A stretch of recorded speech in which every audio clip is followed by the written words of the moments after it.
And welcome in to the Racers Elite Network, where tonight we're going to have some fun. Your host, Brandon Massey, alongside me up in the booth is going to be Bryce, your typical broadcaster on Friday nights. Bryce, how we doing tonight, brother? Man, I'm tired, but I'm here getting ready to listen to some weed eaters go around a track for 150 laps. And weed eaters they are. So tonight, for the race fans at home, we're going to be hosting the Mazda MX-5 at Martinsville. And right now, these drivers are in their qualifying sessions. But I tell you, Bryce, when Andrew himself posted out that he was going to host this race, I don't know kind of your thoughts on it, but I think this can be a wild one. Yeah, I mean, I thought it was weird, but I think he had just posted the finish of the Mazda race last night, so I think that's kind of what gave him the idea. But it's going to be interesting because Mazdas aren't that high horsepower. I think we're going to see a lot of basically bumper cars with these cars here tonight. Yeah, I think so too. I've seen a lot just sitting here in practice, and I know you had just logged in, but I've been watching these drivers in practice, and I'm looking at guys like Alan Carter, Mike Taylor, Jesse Fox. A lot of these guys are shifting. Now, the highest gear that I've seen these guys get in, at least by counting and watching them leave pit road, has been third, and I'm seeing a lot of downshifting into second, entering the corner. So that'll be something that we keep an eye on too as the night goes on. And then also, these cars have been somewhat extremely loose on the entry and center of both ends of the racetrack. Yeah, I don't really drive these cars a lot, but I'm not surprised that they're shifting just because of how underpowered they are. They don't have a lot of power. That's why people like to drive them a lot. To be honest with you, you see a lot of them at road courses, but only thing I'd be worried about with them downshifting is doing it a little bit too soon. It could spin these cars out. That's one thing that I suck at road courses. So shifting, don't do it too early, but you're definitely going to need it just to get that extra rotation. Because if you try to stay in that higher gear, I do not think that these cars will rotate worth anything at all. I think they'll be really struggling with that rotation. Yeah, I don't disagree. In fact, right there, watching the 14 of Danny Jackson, and you can see just how quickly, for the race fans at home, you can loop a car around. I'm going to take a look at some race info for tonight. Tonight we are in Martinsville. It shows to be 67 degrees outside, relative humidity of about 76%, partly cloudy. Track temp slow though, Bryce, only 69 degrees for the track temperature. Yeah, that's going to definitely help with tires, and they're going to really pick up a lot of speed though because of that. I would wonder if it gets a little bit warmer maybe as it goes on, but it is a night, so I think that they'll stay at that temp. So you'll have guys probably banging it off the limiter a lot of times here. So tonight is going to be a wild and interesting show. Again, these drivers are finishing up their qualifying sessions right now. Mike Taylor sits atop the qualifying board with a speed of 22 and a half, 22.5. Jesse Fox,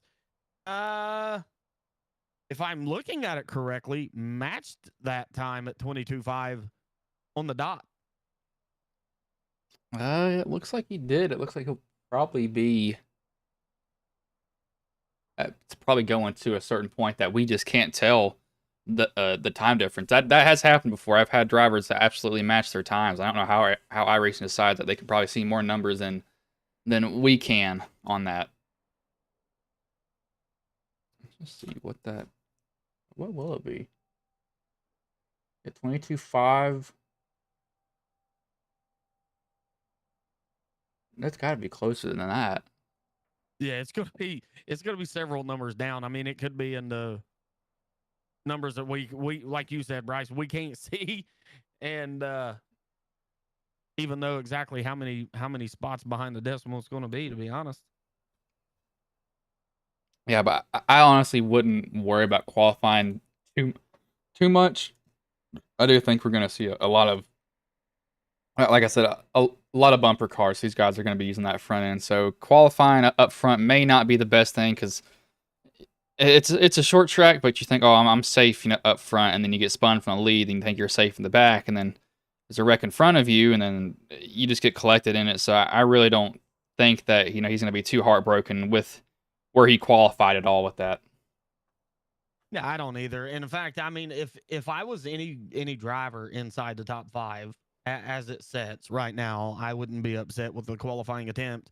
I'm with you, Bryce, on this deal. I really think these drivers, I think these cars, the drivers are going to be able to keep a relatively tight pack. Now, I know Andrew Teft. I watched him quite a bit in practice. I know he wasn't shifting at the point in practice in which I was watching. So, shifting versus non-shifting, I think you can still.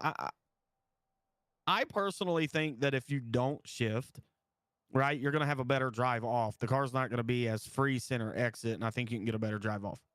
Yeah, it's weird because it's just preference for these drivers. Because when you downshift, you do get more rotation, but you're also higher in the RPM range, so they do like to spin coming off the corner. So it's kind of preference. Early on, I think you can get away with the tires are going to be new. They can get away with probably downshifting, and then later on maybe not downshifting just because those tires are going to be so worn on exit. You just do not want to be risking that later on in the race about possibly spinning yourself out. So shifting versus not shifting, that's going to be a thing that we'll keep an eye on for the 150 laps that we have here. But we'll get into the starting grid. On pole will be the driver, the number 56, Mike Taylor. Starting outside him is going to be the driver, the number 69, Jesse Fox. Starting third is going to be the number 55, Truth Hope. Starting fourth is going to be the 18 of Sean Merriman. Starting fifth is going to be the 98 of Andrew Teft. Starting sixth, the fastest guy that we had in practice is going to be the driver, the number 37, Alan Carter. Starting seventh, driving the number 15 out of Driving Extreme Incorporated, it's going to be Kinsley Smith. Starting eighth, driving the number 50, it's going to be Terry Fennell. Starting ninth, driving the number 14, is going to be Danny Jackson. Starting 10th, driving the number 7, is going to be Austin Norris. Starting 11th in the 00, Alan Burgeon. Starting 12th in the number 28 is going to be Barry Nelson.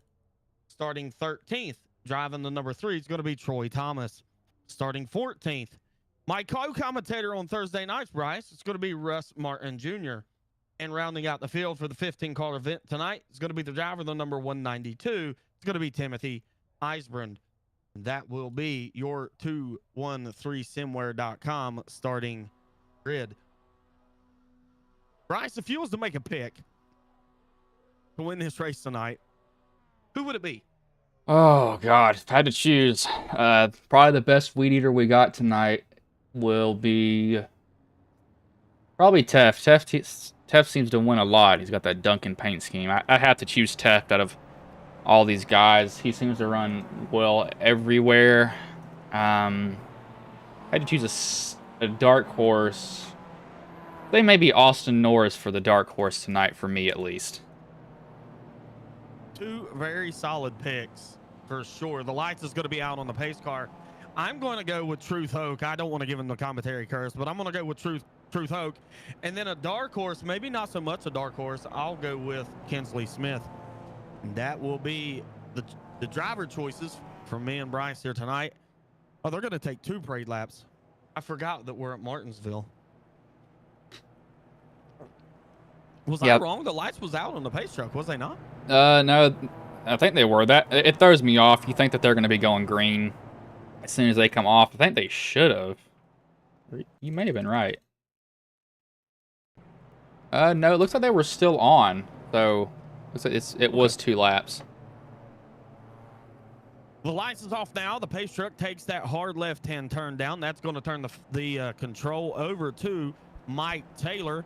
Mike is a commentator here at Racers Elite Network. I believe Mike is. And the green flag is out. And we're underway, Bryce, for what's going to be 150 laps here at Martinsville. This is going to be interesting. They're going to go down into turn 1, and everybody's pretty calm with each other. Now, I would almost wonder with how these cars don't have that much power, if you can actually just kind of run around the outside. It's probably going to hurt your tires, but I wouldn't think it's kind of like NASCAR as. Nope, never mind. We just found out really quickly. Fox, do not try to go to the outside and keep your foot down, because he just lost 6, 7 positions. That's what I just said.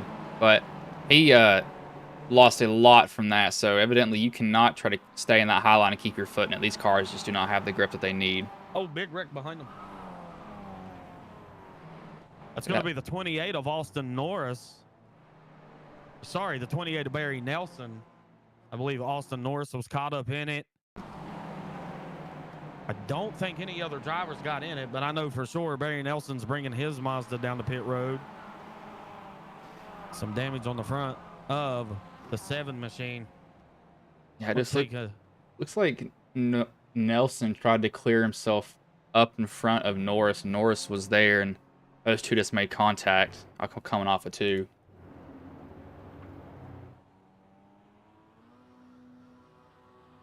Yeah, and there it is. You can see exactly what Bryce is talking about right there.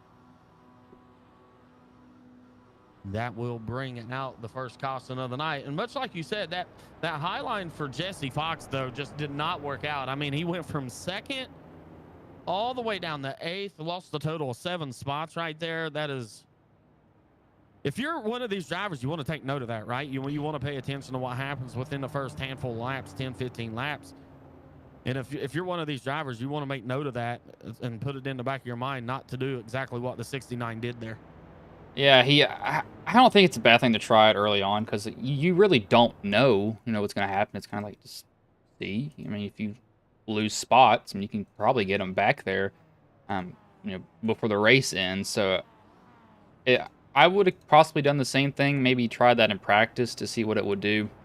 Maybe it changes once these tires get heated on, because seems like that's what happens with all the cars. Once you get heating the tires, they completely change how they handle. So right now we're under the first caution. Mike Taylor still shows the way. Truth Hogue 2nd. Sean Merriman 3rd. Andrew Teff 4th. Alan Carter will round out the top 5. Kinsley Smith, Fennell, Fox, Jackson, Martin. That'll be 6th through 10th. And then Thomas, Eisbren, Burgeon, Norris. And we know the troubles that Norris and Nelson both had within that caution. The lights will be out this time on the pace truck, so we should be going back green. I want to see a lone green flag run here, Bryce. I want to see a 20, 25, 30 lap run here. That way we can actually get to see just exactly how much these tires are going to wear and what kind of racing that we can get, especially in the latter part of a run. Yeah, that'll be... I just don't know if these tires are going to wear, but I think possibly if they just drive it too hard. I think some guys, they'll kind of... Well, we'll actually say it here after they take the green. Looks like they will. Taylor gets off to a huge jump, but what I'm worried about is, these guys are probably thinking, oh, these cars handle so well, and, they get in the throttle a lot earlier, and the tires, they don't necessarily wear, but they just get tight. You don't really feel it, and then the cars will just start to plow. So that's what I'm worried about as it goes on, if those guys don't realize that. But I don't know how these cars will handle on worn tires. I don't know if they'll get tight or if they'll just lose grip overall. We'll just have to see as it goes on. Yeah, they could end up in just what would be a 4-wheel drift, and that's not going to be good. One driver sliding back a little bit, lost a couple of spots on the racetrack, is the 98 of Andrew Taft, and just a couple of spots behind him, Truth Hogue involved in an accident. That's going to bring out our second caution, Bryce. Yeah, it was on Truth. I don't know what happened to him. I think he got just tagged a little bit. Looks like he's coming down in front of the 18. 18's there, and oh gosh, everybody did a pretty good job to avoid him. Somebody hit the wall and spun a little bit. I'm not sure who that is. It's a green car. That looks like that may be... That's the 50th Fennell. Yeah. So I don't think his damn... I don't know if you've seen it or not. I want to rewind it and watch. Teft barely just made it through there. I'm going to back it up here, and we'll see if we can get on board with Andrew Teft here.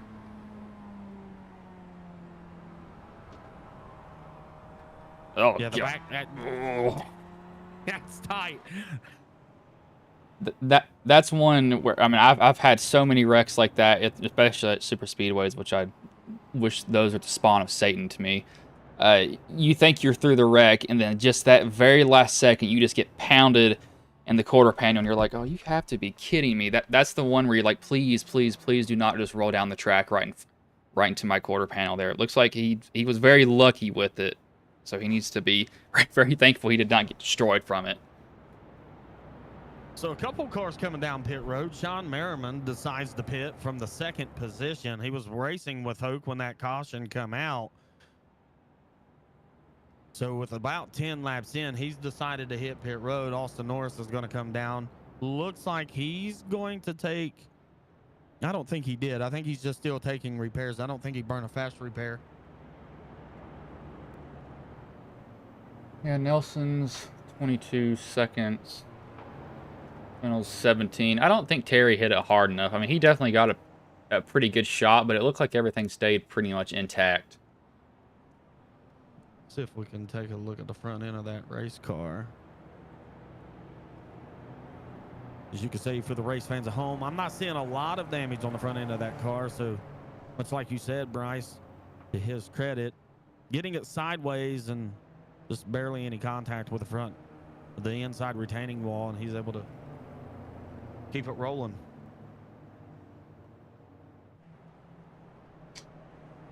So the pace truck is off. That means we're going to get this race back under green flag condition. Mike Taylor still shows the way. Alan Carter outside of the him. The green flag is back out. We're back underway with the Mazda MX-5 here at Martinsville. Taylor's getting pretty good jumps. He's not having to worry about anything behind him. If I was Taylor, I'd be like, yes, just please do not. I have a feeling that it's actually probably pretty hard to time it with the leader just because of where they're limited on power. So I think really leader has control of this race pretty much from the start for these guys. Yeah, I've been watching this battle for second. Kinsley Smith, Alan Carter been leaning on each other, at least the last time by they did. Right now, Kinsley's been able to hold that inside line, but whatever Alan's doing on the outside is making it work. Now, my question is, again, how abrasive is that? And you talked about it a little bit earlier, that outside line, how abrasive or aggressive is it going to be on the tires running out there where Carter's running? And you can kind of see this, it's kind of starting to rubber up. You can see a lot of black in the middle of it. He's running right above where all that black is on the track. So I would be a little bit nervous if I was him. I'd be thinking, hey, let's maybe try to find a way down if possible, because I don't think it's a good thing for him to be up that high on the track the whole time. Right now, he's been able to hold the position. I'm watching just behind them by about 5 cars. There's another side-by-side battle back there. That's going to be Eisbren. That's going to be the 14, Danny Jackson, all right here together. I believe that's going to be Truth Hoke. He's working himself back through the field.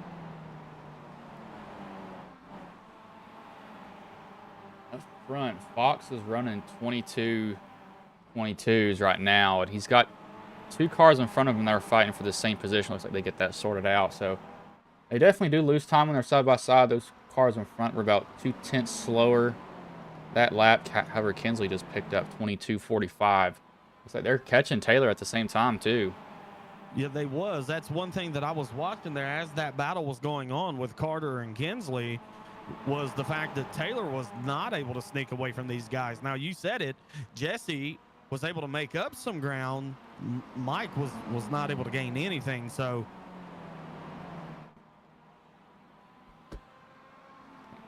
might have to defend here really, really soon. It looks like he will. Smith will show his nose to the inside. Taylor gives him that lane. So they'll be able to get side by side with each other. So tires may be coming into play here. And in fact, Kinsley will have what we think right now is going to be the preferred line. In fact, it is the preferred line. You'll see he'll clear Mike Taylor there. He's going to be under fire by Alan Carter, Jesse Fox. Those 2 guys have been fast. Bryce talked about it. Jesse laying down a 22.2s not but about 3 laps ago. New race leader, Kinsley Smith. I'm trying to listen to their tire chatter right now. I can hear them. See what it is. I can definitely see it in. So I don't know how much you can adjust the brakes in these cars, but they're definitely really, really loose in. They're having to chase it. At least with Smith. I wonder what Taylor's dealing with. Taylor's dealing with it too. I can see him when he goes down to get into the corner, gets on the brakes. He's having to counter steer a little bit and chase the rear end. Let's see what Carter does now. Carter downshifts really early. He didn't have that issue. Wonder if he has it here now because he's clear. We'll see how deep he gets into the corner. Did it a little bit, so I'm seeing some counter steer getting in. So these cars do not like to downshift getting into the corner. Yeah, we're riding on board right now with Al Lincoln. There's that big counter steer that Bryce was talking about for the race fans at home. You can see every time that he downshifts into that second gear, he's got to put a little counter steer in, and not so bad that corner entry as it was the previous one.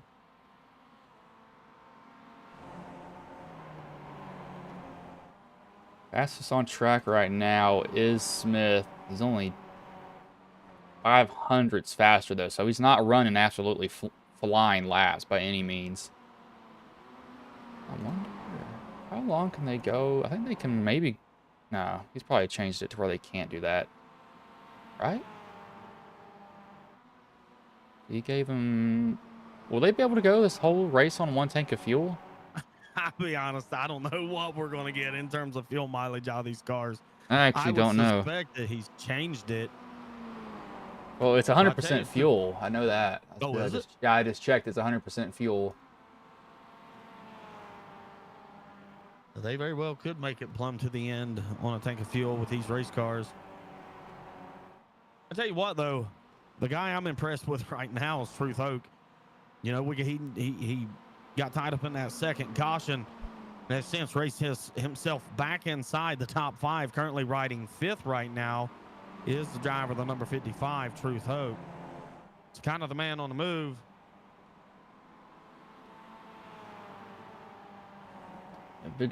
Yeah, he's actually the biggest mover. Nope, he's not. The biggest mover of this race is actually Russ. He is up 8 positions, currently in 6th. We qualified 14th as he's turned his wipers on by accident. He turns them right back off. Biggest loser of this race so far is Sean. He's down 8 positions, currently sitting in 12th right now, so he's struggling a little bit. We got a caution here for Alan Burgeon. If I had to guess, this is probably clipping the apron, most likely.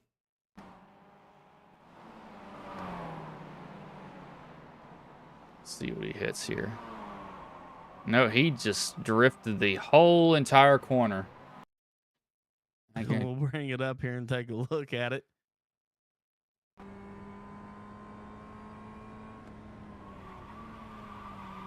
It's like, so what I saw is he downshifted a little bit later than when he did. The car tried to step out and he counter steered, but he was already in the corner turning, so it just kind of kicked the rear end out even more.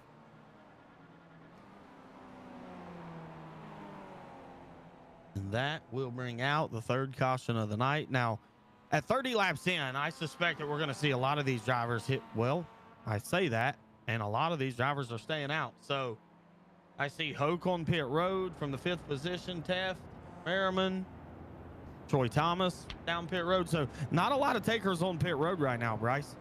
Yeah, I don't. They weren't really running slower times either. They were still running. Well, actually, they were running their fastest times, 22, 21, and that was with probably 20-ish laps on the tires. So I don't know if no fall off. Yeah, I don't know if tires are really going to mean that much. That may just be for fuel, and they need to get that car off of pit road, whoever that is sitting down there, so they'll be able to do it. I don't know if you need tires this race. I don't even know if you need to pit, to be honest with you.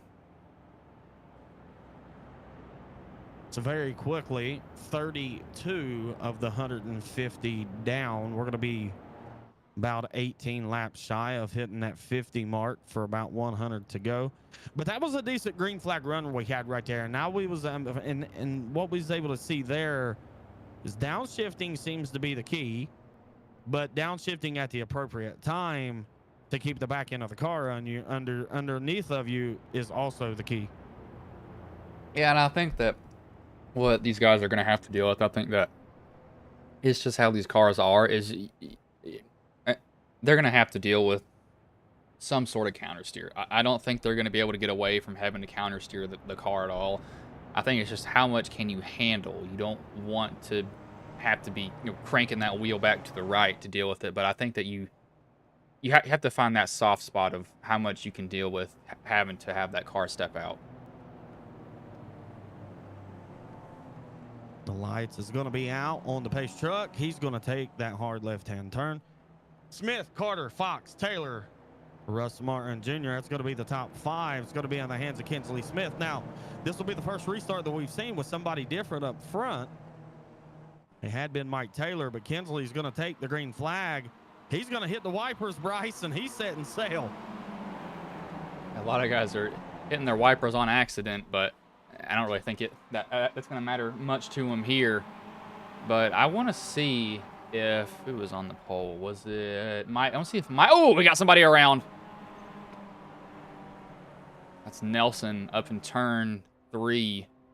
Barely tapped the wall. Looks like he's just going to get away pretty cleanly. I don't think he got any damage from that. You can see the wipers on that race machine. It's about 6th, 7th in line.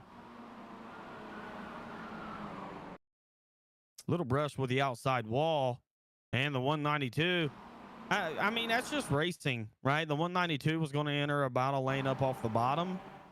28 wasn't expecting it, and it just ran out of racing room. Yeah, here's what I think actually really happened here is, so he's got, who is that in front of him? The 91 or the 9? Yeah. So he's got Russ in front of him, and this is one thing with short tracks that is, God, Martinsville is literal hell on iRacing, is everybody has a different braking zone. Nobody's braking zone is going to be the same. Some guys have aggressive rear brake bias, aka me, so I like to get in a little bit deeper. Sometimes I will try to arch the corner. But what I think happened here is Eisburn sees the 91 of Martin get on the brakes, and he kind of panics and moves up the track just a little bit, so he doesn't hit the 91 in the rear end, and the 28 just happens to be on his outside, and he just barely clips him. Just got heads up driving. You know, and you're absolutely right. Everybody drives, especially short tracks, right? I mean, you can see this at just about anywhere. IRP, Iowa, Richmond. You know, it stands out. I feel like it stands out more here just because they, you know, you have these a little bit longer straightaways at Martinsville than you do most short tracks with how tight these corners are, more of a paperclip shape that it is. So I think what we're seeing is, you're exactly right, but I think it's elevated more so here at Martinsville than any other short track that we could visit during the regular season anywhere else we go. Yeah, that's one thing. It's not even racing at Martinsville. It's just pacing at Martinsville. You get a lot of practice doing that. But looks like lights have gone off on the pace truck here. So these guys are getting ready to go green on lap 39.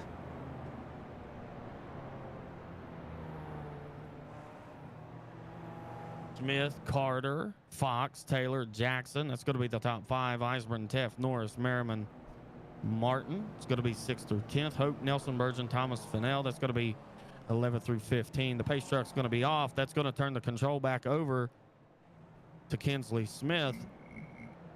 We'll see how this restart works out, Bryce, as we're going to be completing our 4th caution. I'll just have to see here. It looks like Smith gets a pretty good jump, and he's going to be off and away. Yeah, and I like what Kinsley's doing there. You know, clearing and very quickly trying to get up to make that a little bit of a better entry into turn 1 there.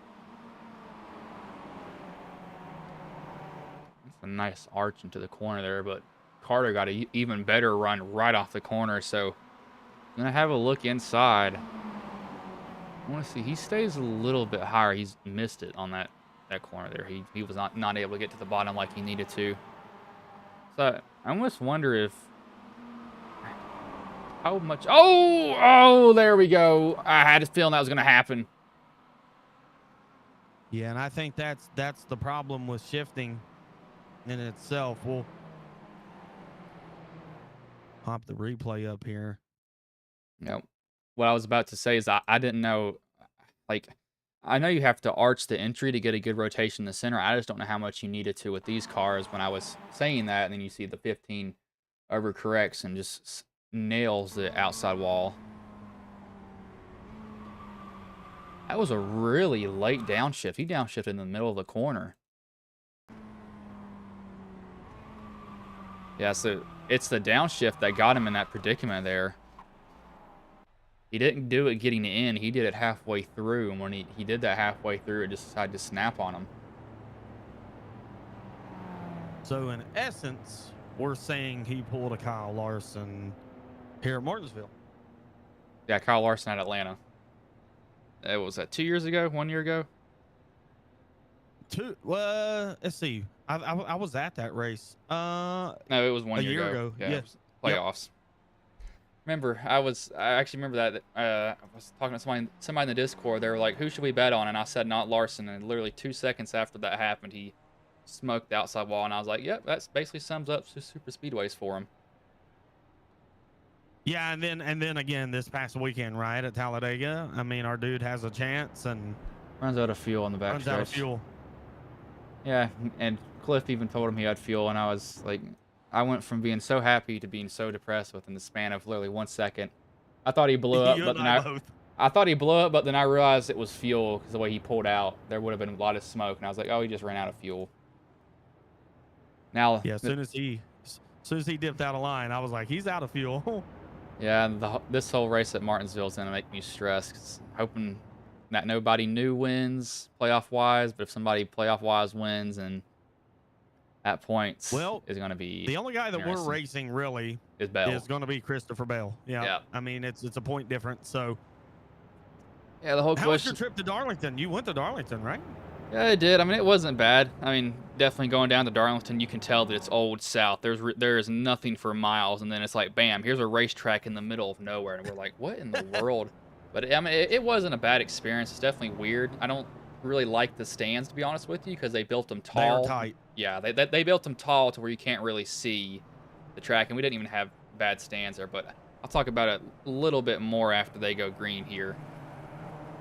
Now we have a new race leader, and that's going to be Alan Carter, and he's going to be taking the green. In fact, he does right now. We are back under green flag condition. Now, Carter, Fox, and Taylor has all stayed right here, but I think this is really going to give Carter an opportunity to try to sneak away from these guys because he was the fastest overall in practice. I just want to see. Have they learned? Nope, they didn't learn their lesson. Oh, and oh gosh, 28 just smoked the inside wall. He got the 18 also. Jackson's involved in that too. I was going to say, did they learn their lesson with downshifting? And as soon as that came out of my mouth, evidently they didn't. Now you can see the 14, Andrew Teff's taking a look to the inside. Oh, actually, it's not downshifting. Looks like Teff just... And Russ Martin just absolutely nowhere to go. Clips the front end of the race car. I want to take a look, see what happened. I want to see what happens to the 28 back here because I feel like that it was a whole complete different incident. Yeah, and Teff's contact was net code. I just went and looked at it. I think the 28's probably slowing down. I think he's got really aggressive brake bias. Nope, he just comes across the back end of somebody, and that just hooks the front end of that car and shoots it across the track. That is not what he wanted to see. Yeah, I was going to call the situation with Danny Jackson and Andrew Teff net code. It looks the way it looked like on my screen anyway. When you see contact happen and a car step out and you see racing surface between them, typically it's probably going to be net code. So yeah, all of you console players who are playing, what is it, NASCAR 25, you better be happy that you don't have to deal with net code on that, because you all would actually about break something with how bad net code is sometimes. Not got to play NASCAR 25 yet. Yeah, I haven't either. It looks, I don't know, people have really hyped it up, but the whole issue with, like, I have with it is, you know, I know it's not gonna be running on the same engine that iRacing is, which we give iRacing a lot of crap. It's pretty good, but it still looks like it has too much of an arcade feel to me. Like there's too much grip, if you know what I mean. Like, well, yeah, I mean, you look at it. I don't know, like you look at it, like you see these guys that are like full on, you know, foot to the floor. I'm like, that would not work in these cars at all. That just doesn't make any sense to me.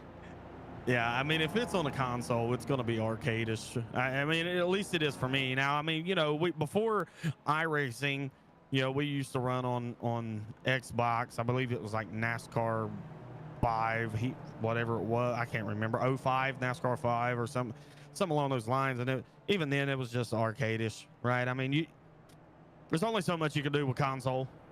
Yeah. Limited by the stuff you have. I mean, it's not a bad game overall, though. I think people need to kind of peel back the layers. It is made by iRacing, but see it for what it is. That it's got some flaws with it.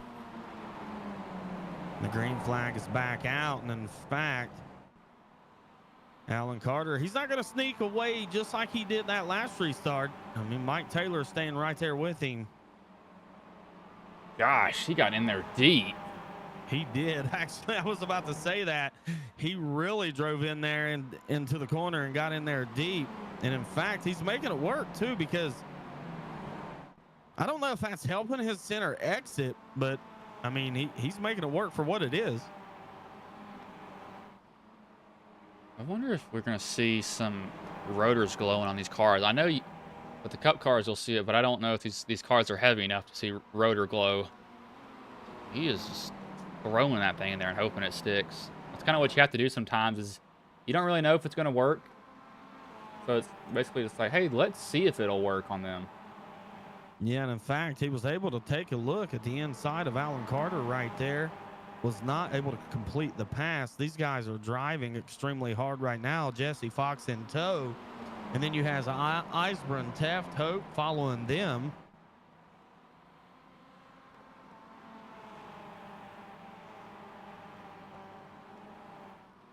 We're running 22 4s right now, 23s, a little bit back in the pack, but the 3/10 off their fastest lap. Actually, no, they're running their fastest times right now, so I don't think there's tire fall off like we thought there would be. I think that these guys are pretty much fine on tires. Yeah, Eisbrun just laid down his fastest, 22:19. And we are 55 laps into this race. So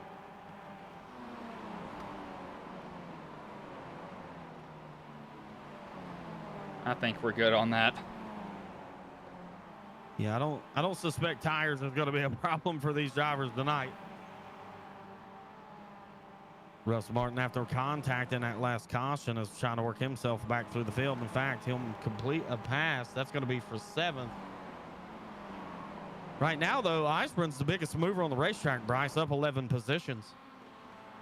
Yeah, he's kept that car relatively clean. We saw him involved in that last incident, or incident before that one, but car still looks pretty clean overall. As I must say that, he must get in the wall on exit, getting too high off the corner.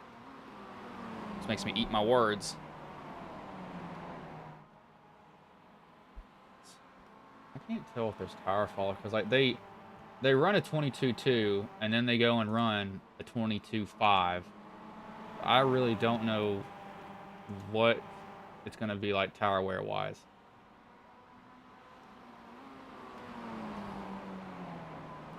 And nonetheless, they're staying within about 2.5 tenths of their fastest laps. Most of these drivers are. So, or at least these two guys, in terms of Carter and Taylor, they're staying relatively close to 2.5, 3 tenths within their fastest lap time right now. I want to see if they start moving this groove up and get a better arch in the corner, because I think some guys will realize, hey, we're not getting the turn that we need. Let's just go ahead and realize, let's move up a groove, see what we can get. Maybe get a better exit, maybe save some tire, just kind of experiment. I mean, you got 90 laps to do it, so as you can see, they're definitely doing that. At least Mike is. He's moved up about half lane up on entry, just trying to get a better entry on him.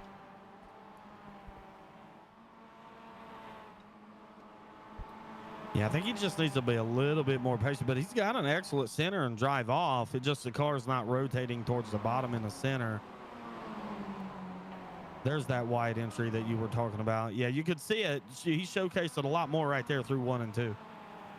I think that's just something that we're going to see it move up even more, because it's starting to get a little bit darker on the track. And I don't, when I say darker on the track, I mean kind of like a little bit up in the lane. You see that gray area, that black, those black strips that we're seeing are starting to move up just a tad. And as they run up there, the grip will just continue to build. So about 2.5, 3 laps to go, Truth Hoke was able to get around Andrew Teft to move Hoke back inside the top 5.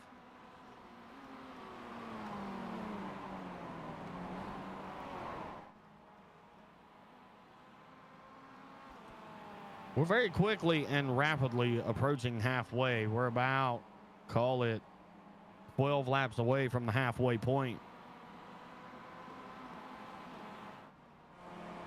And I want to see, you see Eisburn, he's continuing to make up spots, and he still hasn't pitted this whole entire race. But his times are 22, so he passed the guy that time, so it's going to be still slower this lap. I want to see if he's maybe saving his tires a little bit, because I want to see what he runs this time by. Yeah, in fact, none of the front 4 drivers, Carter, Taylor, Fox, Eisburn, none of those 4 have yet hit pit road. And we're 65 laps in, and so taking a look at it, Carter, Taylor still running 46s, Jesse in the 50s.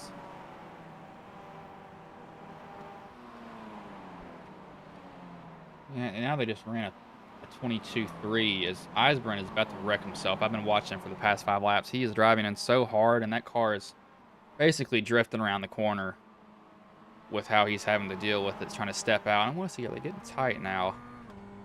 My question here. I'm going to listen to Carter.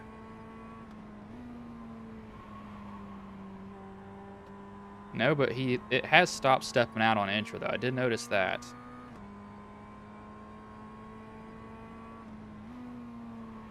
It's doing it a little bit, but I just can't see it. He's getting a really good bite in the center. I want to see what Taylor does.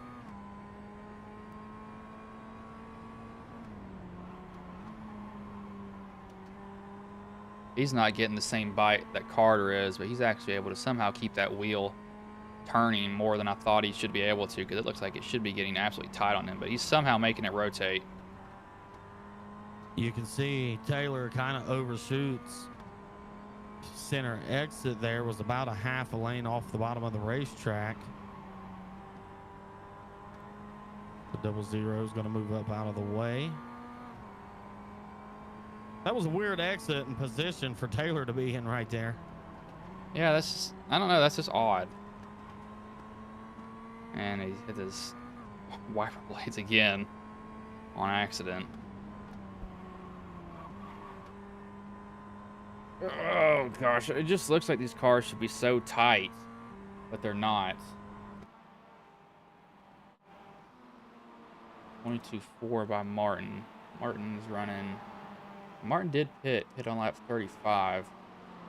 I don't think the tires matter anything at all, but they're definitely dropping off time-wise now. So I think the tires are finally starting to wear a little bit later on in this run. Not when I thought they should, but it's definitely happening now to them. Yeah, so about near, call it the halfway point of the race, and what will be here in about 3 laps once these leaders cross the start-finish line. In fact, right there they go. Now we're starting to see, much like Bryce said, a little bit of a tire fall off, but I mean, the front 2 is matching lap times, and they've been right there all. I mean, they've just been all over each other for the last 30 laps. 22.5, 22.4, 22.3. That's way back. I almost wonder if you're Taylor here, if you just kind of just watch what, you know, Carter does and just kind of keep him in your, peripherals as he tries to dive it on in there and almost ended up really bad. I mean, he was able to make up some ground, but I really thought that he was going to loop that car because he was so close to curb hopping on entry right there. I don't know if that has much effect on these cars as what it would in the Cup Series, Xfinity Series, even trucks, but I mean, Taylor is selling it off in there right now. But he did Somebody almost loop. I could have swore I heard a downshift go wrong there, but Fox is kind of just lurking. He's literally just kind of watching these guys just race each other. He's just staying there. He's not really making too much of a move. He's just watching. He's actually gaining a little bit of time here as I'm seeing him creep up on him. He's going to run a 22:65. That was a little bit slower than Taylor, but that was faster than Carter, so he is catching him here. Jesse Fox doing a great job. I tell you, one guy I've been keeping an eye on, though, Bryce. He's got around Andrew Teft. He's battling side by side right now with Truth Oak. We know he was on pit road about lap 35. Russell Mutton Jr. is slowly creeping himself towards, you know, the top 5 of this race right now.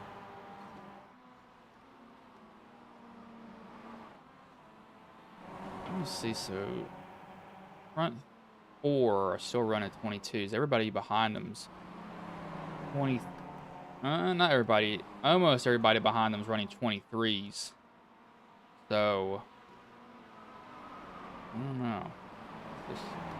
I don't. It's weird. I don't know what to say. Like,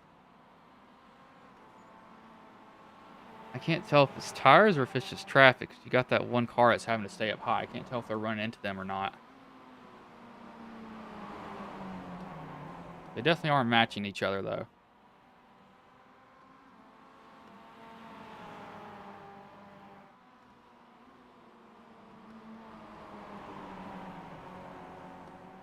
So some guys electing to shift, some guys not. Russ Martin has in fact cleared Truth Oak for the 5th position, so he finds himself back inside the top 5. He's got Eisbren just a couple car lengths in front of him. And right now, he's about 0.3 faster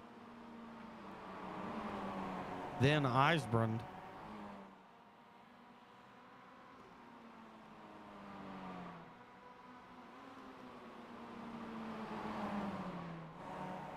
Definitely looks like it's the top 4 have found something out that we just don't know. They've really turned it up.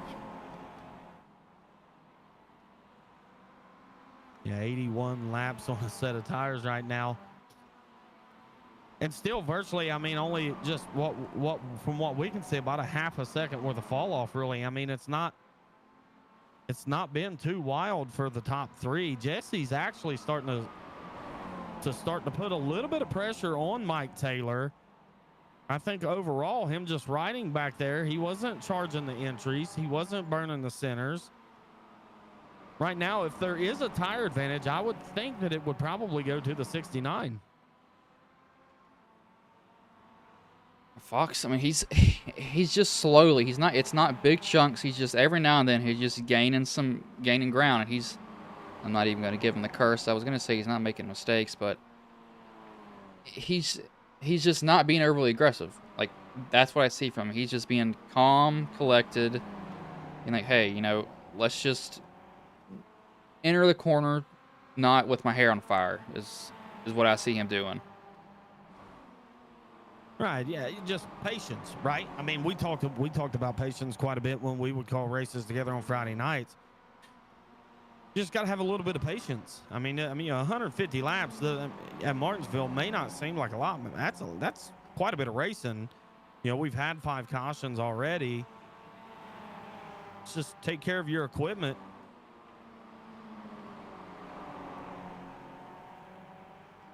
He's running 22:86. He loses time every now and then, but I think if he can get past, Fox here, not Fox, past Taylor, I think he'll have a legit shot at making it, to Carter with the time that he has, because he's going to have 60 laps to do it. I don't think he's going to be struggling too hard. And right now, the closest battle we have for position is going to be the 91 and 192. Russell Martin looking to take over the 4th spot. You were talking about brake rotors glowing, Bryce, a little bit ago. Right now, I can see it heavy on the right front of the 91. See here on Martin. You can't see it on that side. It's probably on the right side of it. Yeah, the right front. Oh yeah, I can see it now. It's not as big as a cup as NASCAR rotors, but I definitely see it now. So I wonder if that heat's going to the tires and it's starting to balloon them up and make it not grip as well. As I thought Fox was going to get past Taylor. He's still having to deal with him. We'll get back to the battle for second. Right now, Jesse Fox has been putting a lot of pressure onto the back end of that 56 machine the last several laps.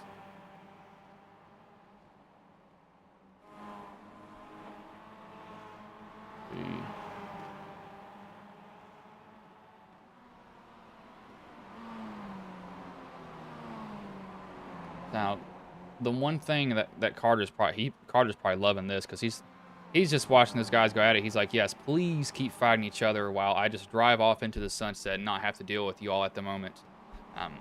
He is welcoming us with open arms, basically, at this point. He's saying, yes, please race. Don't make me get involved with this. I don't want to have to deal with this. So he is perfectly fine with this right now at the moment. Yeah, when you see that kind of pressure being put on from the third, Jesse Fox riding in third, putting a lot of pressure on the back end of Mike Taylor. The one thing you want to do is, much like you said, is, just be, again, it's patience. Just take care of your equipment. If you're Alan Carter, let those guys battle it out. They got to chase you down at this point. And with about a 0.7 of a second lead, it kind of frees up a little bit of the kind of that feel of I gotta go, right? Like it kind of gives you a little bit of breathing room, I guess you could say. Yeah, and you can also kind of cool your tires down a little bit more. These guys are not going to have to be pushing too hard.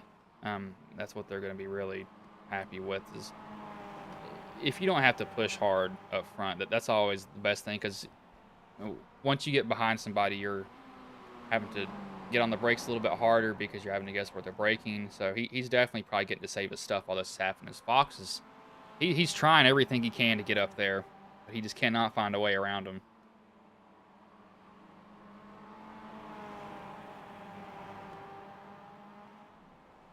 Yeah, and right now, this is still the closest battle we have on the racetrack, Bryce, is Jesse Fox and Mike Taylor. I was kind of peeking through some of the drivers there to see if there was any other battles going on, and right now I'm just not seeing it.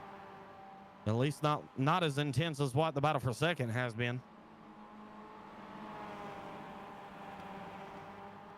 Yeah, everybody's gotten so spaced out. Now they're running 22.7s again, so they're back down into the 22s. As Eisman's kind of stalled, Martin's kind of stalled. He needs something to happen. As Fox, he is just trying to hound him. He just cannot get around Mike him. Taylor's coming to pit road. Taylor's coming to pit road, Bryce.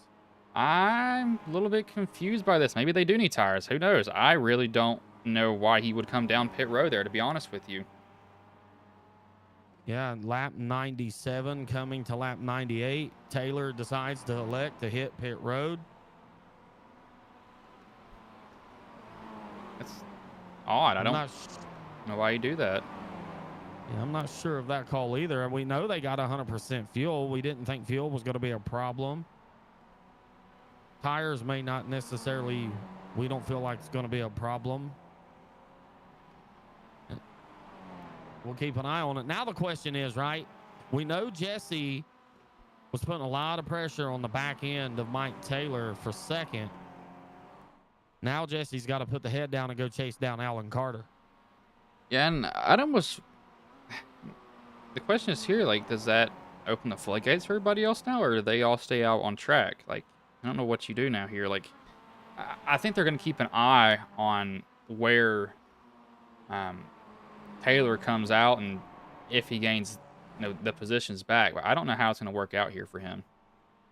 Yeah, and again, I'm with you. I'm somewhat confused by the call to come to pit road there. And unless he knows something we don't and wanted to go ahead and put some fresh tires on him, we keep an eye on his lap times. I mean, that's...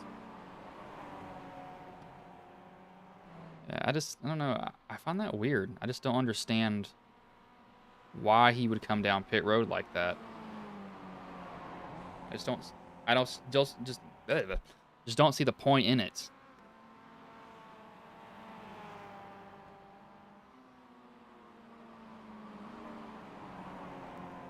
You know, one thing I'm finding interesting though, Bryce, is I'm flipping through and I'm watching these drivers enter the corners, and I find myself looking at the right front. And so I was watching the 18. He's a lap down, but I was watching the 18 enter, and his brake rotor was glowing.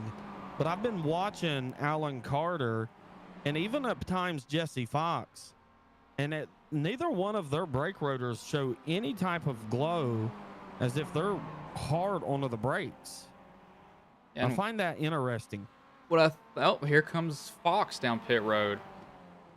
So I guess they don't have fuel to the end. So, kind of going off where you saw that their brake rotors are not glowing, there's a possibility that they're lifting a lot earlier than everybody else, and they're letting the car actually slow itself down before they get on the brake, so it's just not getting as hot for them.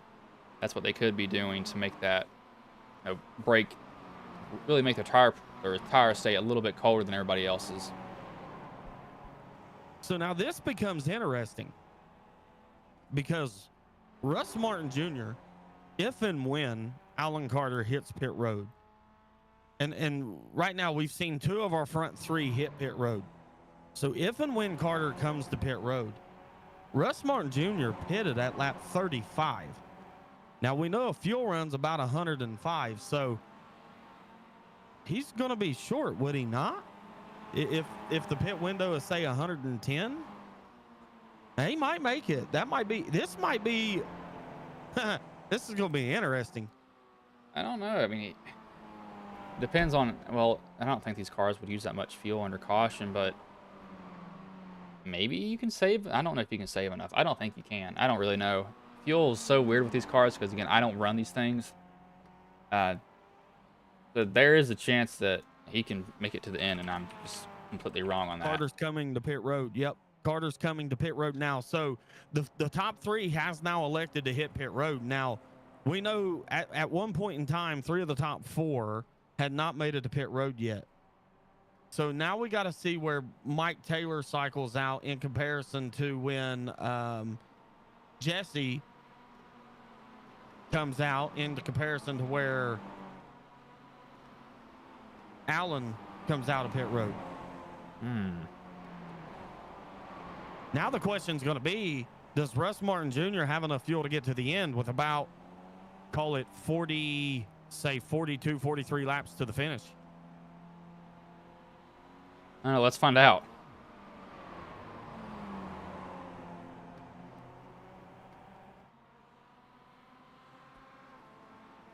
But I'll put...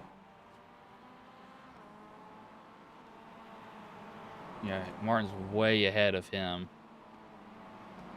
I think that the guys that pitted early on, I think I don't know.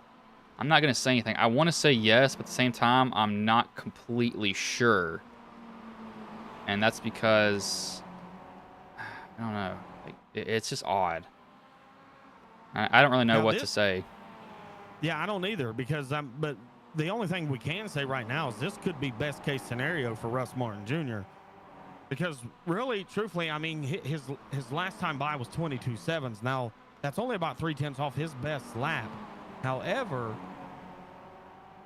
Mike, Allen, Jesse, all those guys, they're going to have to unlap themselves and then come back around the racetrack. And I just don't know if there's that much difference between fresh tires and old tires that's going to be able to be done. I just don't. Not in what we're looking at 38 laps to go. I just don't know if that's enough time. Got 22.6, and the guys that pitted are only running 22.3s, 22.5s. So I don't think that they're going to be able to, make up that track position. I think they're going to be. This is going to be so odd with just how this has worked out overall. It is. Why?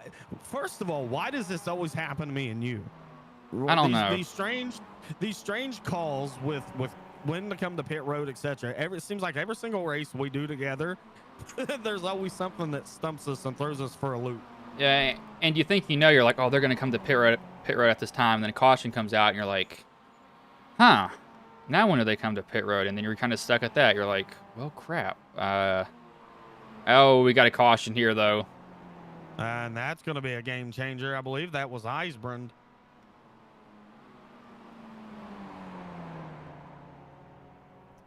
Yeah, throw all that out the window.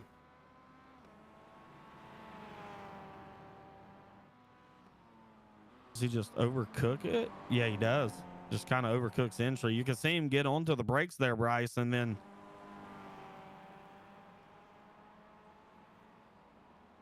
just kind of. Yeah, it's just like loops it. How many people did that trap Maybe it was down? He's already downshifted. Oh, wait, did that? Yeah, just. Oh, hold on. Did that trap people lap down? That would, in fact, trap some drivers a lap down. Now, here's the question. The question is so you just saying, I believe it was Mike Taylor that will get the free pass here. Now, I believe for a waiver round, that means Russ Martin and these guys would have to pit. And in fact, there comes Russ and everybody else. So that means the 37. That everybody else should be able to get a waiver round, at least out of the front four that was in a green flag cycle at the time. Yeah, I wasn't completely sure, but yeah, with them coming down pit road. And look who that cycles back to the lead, I think. Pitted at lap 115. Hold on. Will it put Teft to the lead, or am I wrong? No, I think you're right. I think Teft will inherit the race lead here, as he was down on pit road at lap 115. No, I think you're right, because right now my timing and scoring shows him as the leader. Now, did he have to take a waiver round? That's the question, because these guys would be shown in front of the race leaders, but they would have to fall to the back, the tail end of the longest line, would they not? We'll have to see. I don't know.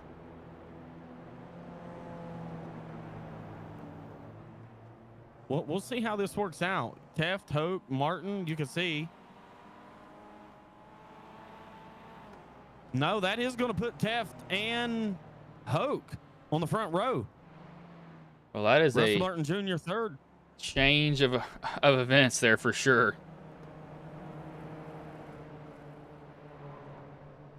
Did not think that would happen at all.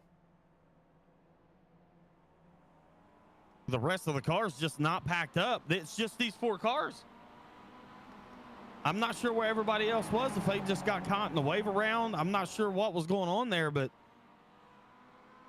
caution's out. Looks like Jesse Fox crashed. Eisbrand crashed.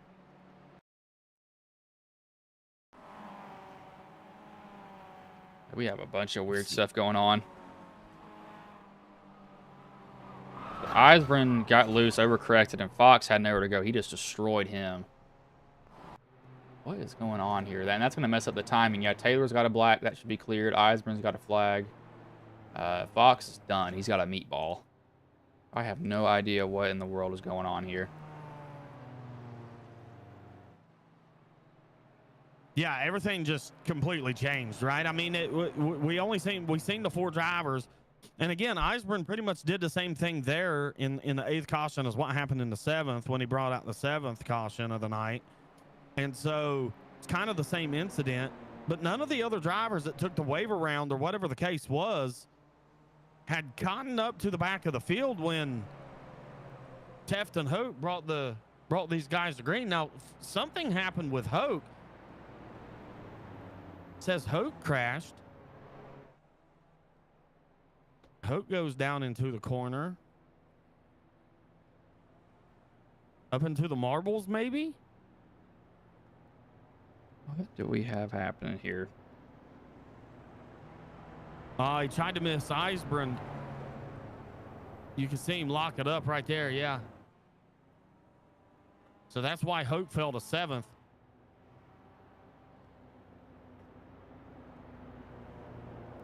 So we go back green. We're going to have about 25 to go, give or take.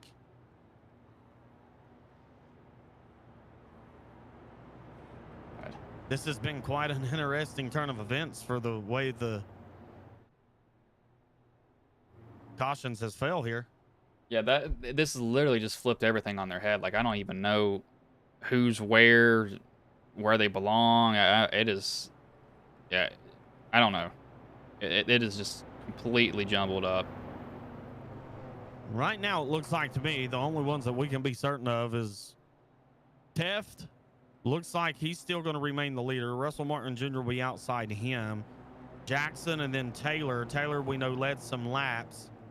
Now you have Alan Carter into the mix. You can see Hoke back there. We know Jesse Fox had.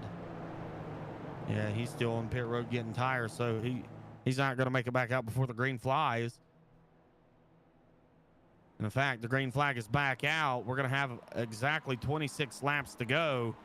Russell Martin with a heck of a jump. I'll be surprised. We'll see if he gets a black flag here, but that was a beautiful start by Russell Martin Jr. Yeah, I'm not seeing anything on mine, so that may be a clean start. Andrew maybe in the wrong gear possibly from that. That's all I can think of is Teft will go to the inside of him now. Yeah, quite the bobble that Russ Martin Jr. had right there. And in fact, we're not seeing anything in race control terms, so it will be a clean start. Russ gets hard into the outside wall there. That's going to open up the door for Danny Jackson, Mike Taylor, Truth Hope trying to get through there. Alan Carter in the mix. Sean Merriman, who needed a caution, was really, Teft. Teft.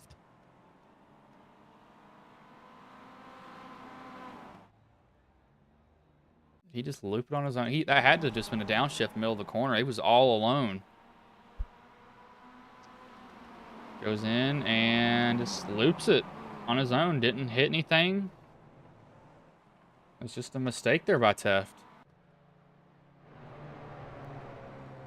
Quite an unusual one by him. However, I'm not sure how often a lot of these drivers drive this car. You know, I mean, we got to take that into consideration. You said yourself, you don't drive it. I don't drive it, you know, so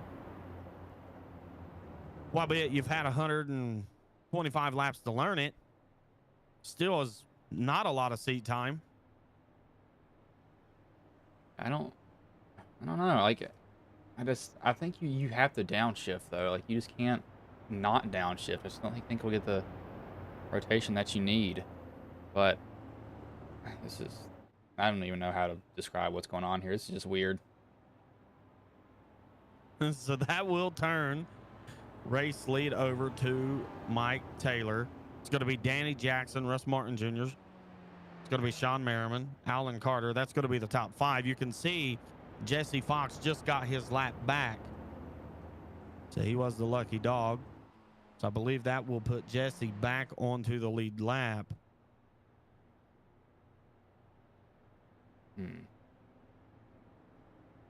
The lights remain on. That means we're going to have at least 2 more laps before we go back to green. And that puts Mike Taylor back out front. So what was a wild turn of events between the 7th, 8th, and now the 9th caution, the complexity of the race has changed again. Yeah, I don't know who I'd even choose at this point. It's just weird. We got somebody. Eisman's got a black flag. He's got the cars destroyed. So they're all basically on the same footing again. Nobody's, at an advantage here. Now, when we take a look at the top 4, the top 4 was last on pit road at lap 116. Alan Carter on pit road at 107. So much like you said, Bryce, no real advantage for anyone at least in the top, well, anyone on the lead lap. So the top 7, there's not really a tire advantage any one way or the other.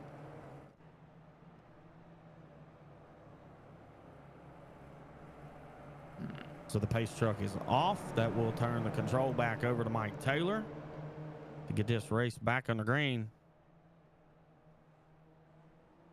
And green flag is back out. Nice start by Mike. Is Russ going to be able to hang the corner of the 14? He is not. He's actually going to break in a little early.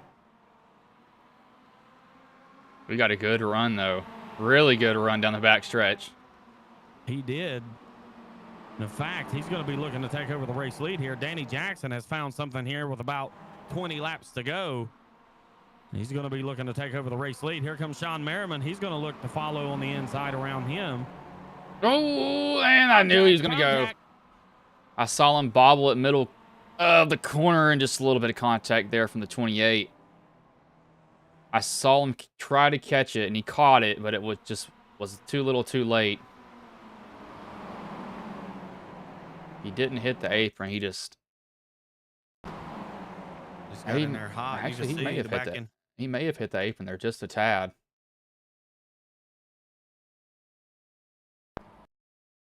Nah, it looks like it's just an overcorrection there. It was very close to the apron, causing all that.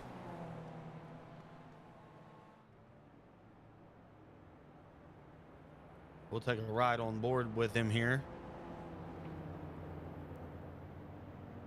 He tried to drive it out. He knew the back end of the car was loose.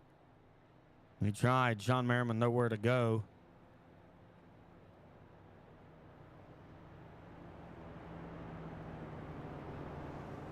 So, kind of just how we started this race. You've got Mike Taylor back out front. Now, Alan Carter has got in the second. Jesse Fox taking another lucky dog wave around. That may actually put him back on the lead lap. We'll see. I'm not sure how many. He's still showing 2 laps down. So then you got Russ Martin Jr., Truth Hoke, Andrew Teff. That's going to round out the top 5.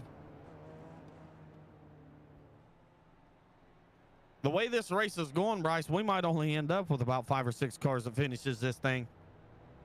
Hey, guys are starting to drop as the race goes on, so it's definitely thinning the herd here. But also, with it getting so late in the race, maybe some guys make some moves that they wouldn't normally make. Possibly that's what they might do. I wouldn't be against. Just throw your brain out the window is what seems to happen as the race gets going.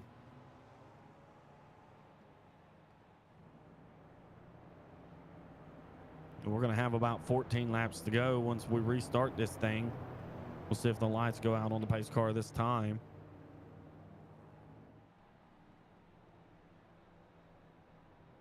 And in fact, they do. So we'll have 14 laps to decide the finish of this race, provided it stays green. You got Taylor, Carter, Martin, Hoke, Teff. That's going to be the top 5.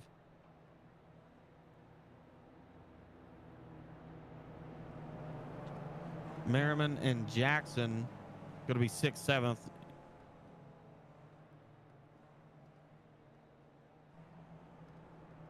I'm really looking at this 91 here. If he can get this jump on the 37 to get second.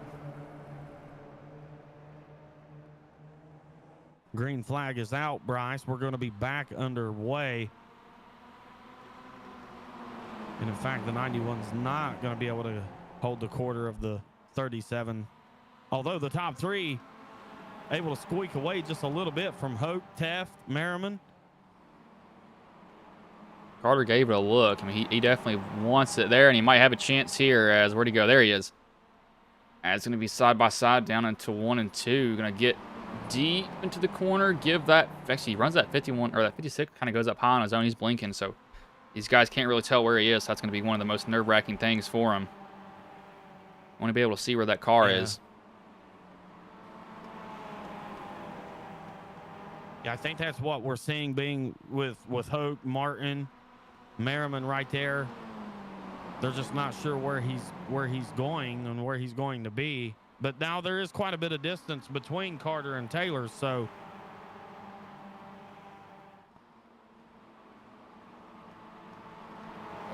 let's see what they can do. Taylor's trying to get back to that 37. He is. Wait, did he? I thought they were going to wreck each other. I did too, and then the 56 kind of blinked out on my screen. I'm certain he did yours too. Yeah, he's blinking out bad. I think race control needs to take a look at that. And yeah, I can't even see where the 56 is most of the time.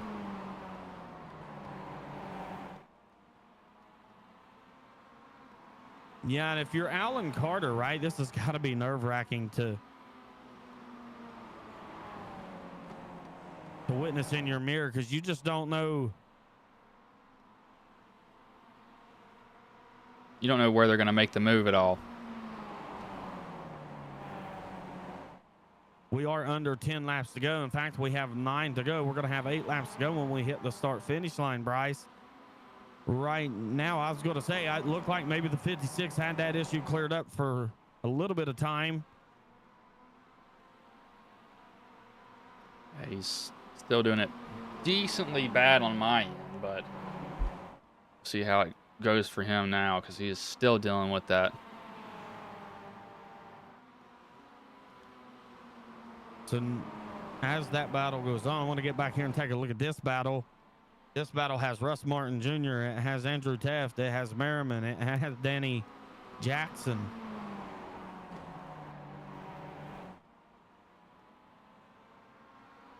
The only thing that I could see hurting Carter here is if a caution comes out and where he doesn't know where this 56 is. You know, maybe the 56 is able to get a big jump on the restart on him, and he doesn't expect it. That's a possibility for him.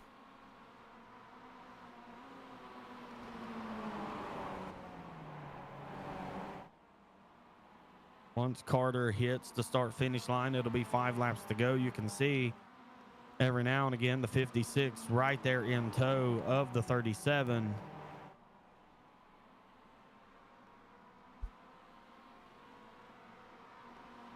Still dealing with that blinking issue again.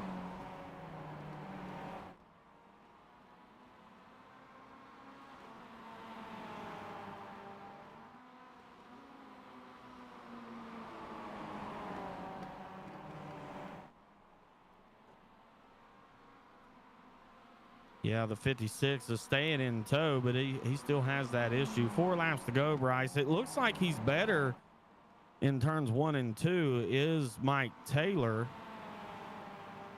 Andrew Taft going to be battling for the 3rd position. Here comes Andrew. It looks like that 56, so he's dropping back slowly, so I don't think he's got a chance at, making a move on that 37 right now, unless the 37 absolutely just bobbles it getting in the corner and causes almost a wreck or close to a wreck. I just don't see it happening for him.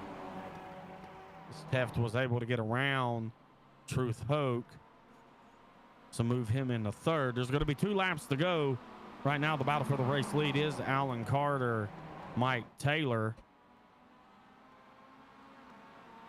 Much like you said, Bryce, barring any major disaster, it can strike quickly, but he wants to get around here and he wants to take the white flag. In fact, he does. White flag is out. 1 lap to go here with the Mazda MX-5 at Martinsville. Just don't think that Taylor's going to have enough time. He's going to have to do it in 1 more set of corners. Yeah, I mean, maybe throw a Hail Mary here. I just don't think he's going to be able to get to him. Yeah, he's got no. Oh, hold on. That 37 almost threw it away there. Got up on the curb, and looks like it will be Carter who takes it. He almost threw it away that last corner, hit the curb, and I could have spun him around easily.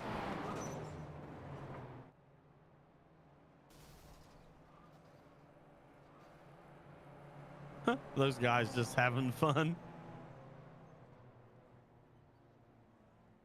It's demo derby after the game.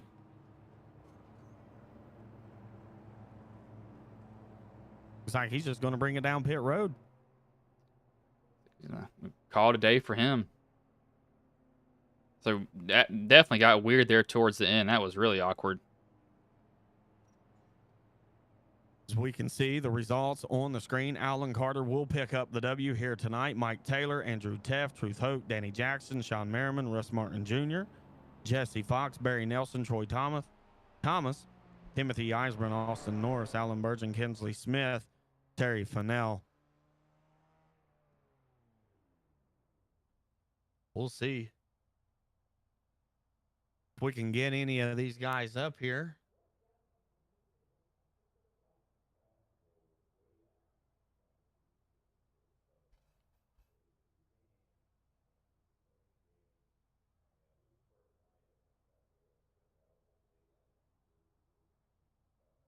Andrew, it's Brandon and Bryce in the booth. You got a copy? Yeah, I got you. So wow, what a wild, fun, entertaining night, right? I mean, it was definitely interesting for me and Bryce. I can tell you for sure. At one point in time, you found the race lead, and then you also found kind of a mishap and had to work your way back through to lock up a third here tonight. Yeah, I couldn't believe nobody hit me there. Those guys did a really good job of avoiding us when we were sitting in the middle of the track. Um, yeah, I took tires there at the end and was able to cut through the field a little bit. The lefts were still a little bit old, but I don't know. It seems like those guys had stayed out for a while up front, so had a little bit of a rubber advantage there at the end. Able to at least make something out of it. So what? Overall, what's your takeaway from running these MX5s here at Martinsville? I think I'm still figuring them out. First, I wasn't shifting at all, and I was really, really slow. So I was like, I guess I got to try something, and I started using second. But downshifting's real finicky. If you don't hit it just right, it'll whip you right on, whip you right around like you saw with me. So yeah, that was just a downshift gone wrong. Did it at the wrong time or too quickly or whatever. But I don't know if you got to be at a certain speed with these or certain RPM to get it to downshift. But sometimes you want it to and it won't, and you know might have to juice the gas a little bit or something. Well, listen, nonetheless, it was an entertaining night here in the booth. I can tell you, man, I know you got some sponsors and some people you'd like to thank, man. So give those shout outs and talk about what seasons we have or series getting ready to start up. I know we got a couple. Oh yeah, yeah, we've got three brand new seasons starting next week. Truck 600 Next Gen, Tuesday, Wednesday, and Thursday. So you can check us back out.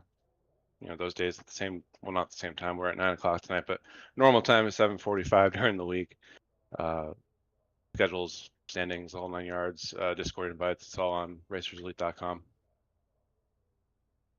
All right, man. Well, listen, any other shout outs you want to give to anybody before we let you go? Yeah, I just want to say congratulations to Alan. He ran a really good race there, and I want to thank our servicemen and women, you guys, for helping out in the booth. Everybody that tunes in to watch, shows up to race, friends, family, team, and if you don't mind doing us a favor, hit that subscribe button on our YouTube channel homepage. We're trying to get to 1,000, so everybody helps. All right, man. Well, listen, congratulations on that third place run, and we'll see you. We'll see you sometime next week. Thanks, guys. Bryce, that was the third place finisher and Andrew Teft, and quite an interesting night, kind of up and down for him as the race went on. Yeah, he was basically, he had the lead and then he spun himself out from the lead, so he's probably got to be mad at himself a little bit, but that was just awkward. He qualified, what did he qualify? He qualified 5th, comes home 3rd, so it wasn't a bad night overall, though, for him. I will say that. Bryce, I'm going to bring Mike up here, and I'll let you take this one. Mike, it's Brandon and Bryce in the booth. You got a copy? I sure do, Brandon. How you doing? We're doing good here. I'm going to turn this one over to Bryce and let him take care of this one. Man, so you come home 2nd, you fall just a little bit short, but, how did the race go for you overall, though? Because it seemed like you were up front most of the night, and then that caution kind of threw everything for a loop there in the middle of that pit cycle.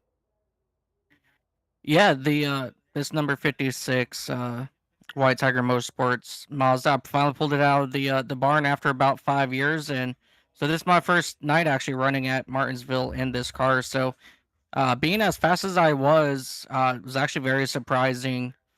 Early on in that run, I fell back to like 4th or 5th, and I was just content. And as soon as I got back up to 2nd, I went down pit road and got my right side tires, and that caution came out, and I was like, you know what, I'm ready to luck it out. I got to be in the back anyway. Let me go and pit, and I'll get my left sides.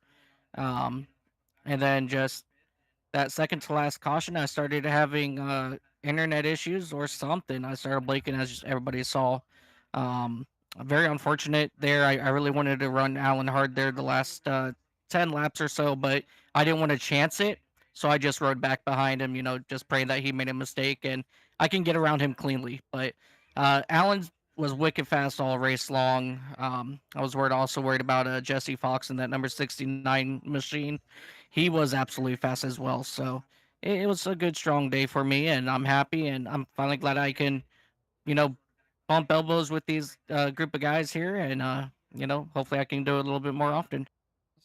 So how was it with these cars, getting down into the corner? Because it seemed like you guys were having to counter steer just a little bit getting in, and some guys overcorrected, others didn't. But it seemed like it was definitely difficult for some people to deal with. Yeah, for sure. Getting down to the corners, I started watching Allen in practice because he was wicked fast, and needed to get like a tenth on him in practice. And so I was watching, and man, he was breaking at the last second, last possible second. So, you're going, and you slam on the brake, car gets a little swirly, and then you downshift, and the car's like, hey, now I'm really gonna get loose, and you're just like, oh my god, oh my god, oh my god. Um, but I mean, just it was absolutely chaotic every single corner. So I mean, running 300 corners, almost last second slipping and sliding. It was a lot of fun, but man, it messes with you. Yeah, it definitely seemed like these cars were a handful in the middle. It was just, it was interesting there. But, you know, so what was going through your head there, the last 5 laps? Because you got really close to Carter there, but you just weren't able to make a pass on him. Yeah, like I said, that second to last caution, they were letting me know I started blinking more, and I kept looking over at the stream, to see what you guys saw, and I wanted to really get to him, and possibly put a little bumper to him, but with the way I was blinking and everything, I decided not to. And like I said, I was just praying that he was going to make a mistake, but he never did. So, he was fast, but I don't think I would have had anything for him though. All right, man. Well, before I let you go, is there anybody you want to thank? Any sponsors you want to shout out that may have been watching our stream here tonight? Yeah, absolutely. I want to give a big shout out over to Epic Fails Motorsports. They're running the 24 hours of Le Mans this weekend in Crevatech. I want to give a big, huge shout out to Andrew for allowing me to come, run with them here in Racers Elite. Uh, they thank Alan and everybody, running nice and clean up front was a lot of fun. And most importantly, I want to thank my wife, my two little boys, my girls, my grandson, my mom, everybody that supports me doing all this. And, um, I just want to thank everybody. So, yeah. All right, man. Well, I will let you go. Good job coming home second tonight, man.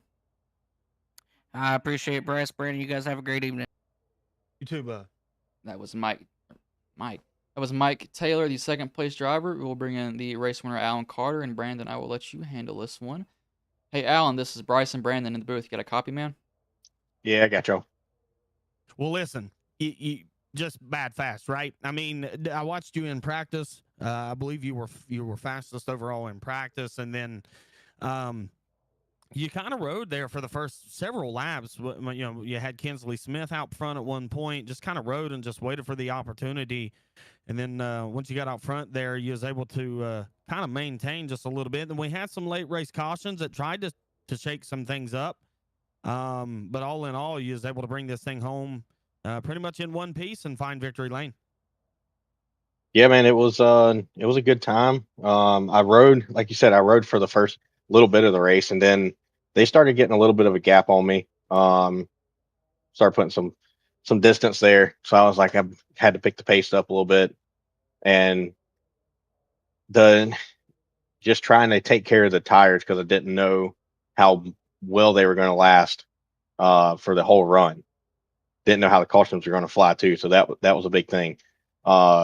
Unfortunately, when I did pit, I was hoping for a caution there about 4 laps before it came out there after that long run, but it just didn't happen. And then it happened right after I pitted, so it put me. It said I was a lap down, but then I guess once everything cycled through, it was good, and we started off at P7, rolled off there, and tried to follow Mike through there, but I got stuck behind the 91 on the top, and I just couldn't make any ground. Luckily, the cautions come out, and I was able to make up some ground there. Yeah, so take us through that green flag cycle that we that had that untimely caution that did trap you. It was you and Jesse and Mike kind of caught you all, a lap down. Take us through that, because we cautions breed cautions, right? So what's the mindset at that point? Is it just patience and just hoping that the cautions come, or just knowing that they will and just still be patient? Well, so that was the thing. You didn't really know how they were going to fall, because if it happened in the back and everybody wasn't stacked up or we got spread out, the cautions really didn't fly too quickly. So you didn't really know how it was going to play out. Uh, I mean, I would be telling you a lie if I would said that I was staying calm, because I wasn't. I was a little upset whenever all that played out. And for some reason, it waited until we got the one to green to tell me to pass the pace truck or whatever. And um, by that time, I was coming down the back straightaway and they were taking the green flag. So luckily, there was a caution immediately after that really saved me, to be honest with you. If that caution hadn't come out, I probably would have wrecked myself trying to get back up there. But yeah, I mean, that long run, I was just trying to make sure I didn't, mess up and overdrive the car and stuff like that. Uh, but I mean, luckily I was able to keep it under me. There was a couple times I made a few mistakes and was able to gather it up quickly. Um, but other than that, I mean, it was just making sure you hit your marks every single lap, and it's very tough to do there in those cars when you have to shift them. Yeah, so talking about over driving the car, just exactly how difficult was it to not do that, but how easy is it to overdrive the car? Okay, so well, getting down into the corner, I'll use four for example, because four seemed to be the problem mostly for me. I could never get it perfect, but a handful of times. Um, you if you drive in a half a car deeper or missed the point to where you needed to downshift, it could upset the car drastically. There'd be sometimes you could drive it in there, hit your downshift just right, get the car rolling, apex it just right, and drive off the corner. And then there were some laps you could go in and hit the same mark, but miss your downshift, and the car would be super tight on exit, and you'd have to kind of back out the throttle and try to keep it up off the wall.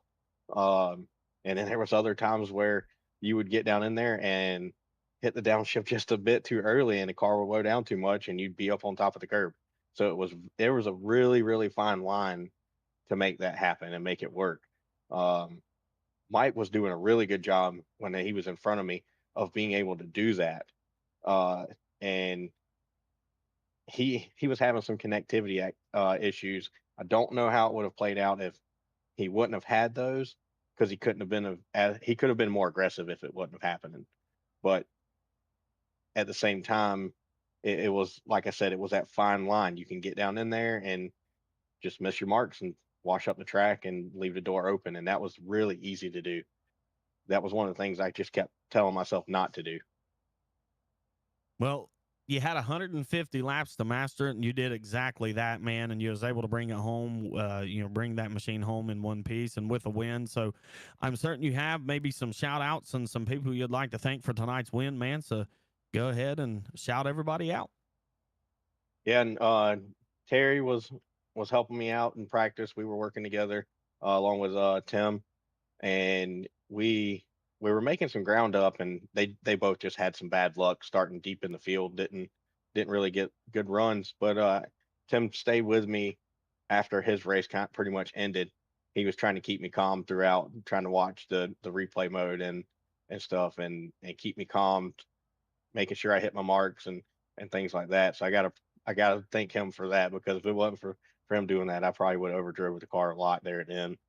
Um, so I appreciate Andrew and all his group that puts this stuff on. It's a good time, and we have fun doing it. Well, listen, congratulations, man, on that victory. And we hope to see you again soon. Yes, sir. Appreciate you. Thank you. Bryce, that was our race winner in Alan Carter. And he did exactly what he needed to do and had 150 laps to perfect it, and ultimately got the job done. Yeah, early on it was a little bit rough, and I think these guys were. I don't even think they're completely adapted to these cars yet with just the downshifting. But he was able to, on board. He seemed to be the one guy who wasn't overcorrecting more than anybody else. I think that he got the shifting a lot more than other people. I think that's what kind of made the difference for him there at the end. Well, overall, it was a wild and entertaining type of night, something that I've never seen. Being the Mazda MX-5s at Martinsville. So I think that's it for us, Bryce. We get a call tonight, and I get to do this all over again next Thursday when the next gen season starts up. And yeah, I think tonight was wild. Yeah, I mean, it definitely was. It was definitely interesting for sure, from my end at least. Well, everybody out there, go hit that subscribe button on Racers Elite Network. If you are interested in joining Racers Elite, you can find all the information over on racerselite.com. Everybody have a wonderful, wonderful Friday night. Enjoy your weekend, and remember to be safe. And we'll see everybody right back here on the Racers Elite Network. Good night, everybody.